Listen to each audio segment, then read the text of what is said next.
everyone deals with tragedy differently, and most people bottle things up. Yeah. You know, you look at the war veterans from, you know, and their PTSD, you know, people bottle it up, and males in particular don't want to share their feelings with people. And so I did. In those early years, I bottled it up. I wore it myself. On the exterior, I looked like I was And what did that handling look like? it. Yeah, drugs, alcohol. Try to numb the pain. Yeah, numb the pain, Yeah. you know, like just escape reality, yeah?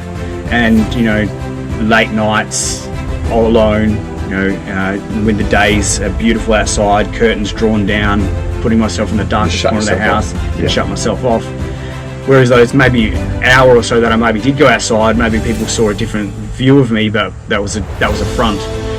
My grandmother, she slapped me around the face really. One day she looked at me and she said, "Phil, you've got to talk about this, you've got to open up, you've got to get this off your chest."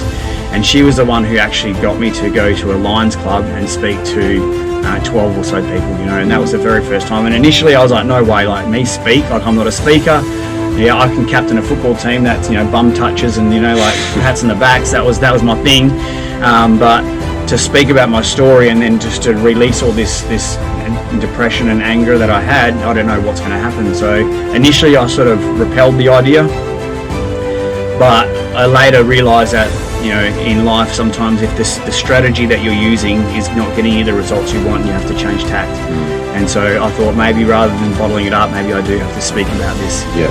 And so I did. I stood there in front of 12 wrinkly old faces that day and told my story for the first time. And there was no structure, there was no nothing. It was from the heart. And I stood there and I cried and I was shivering from the emotion. And what happened in that moment was those 12 wrinkly old faces who probably had seen more war or death than I had. They stood, they clapped louder than they let a room of 1,000.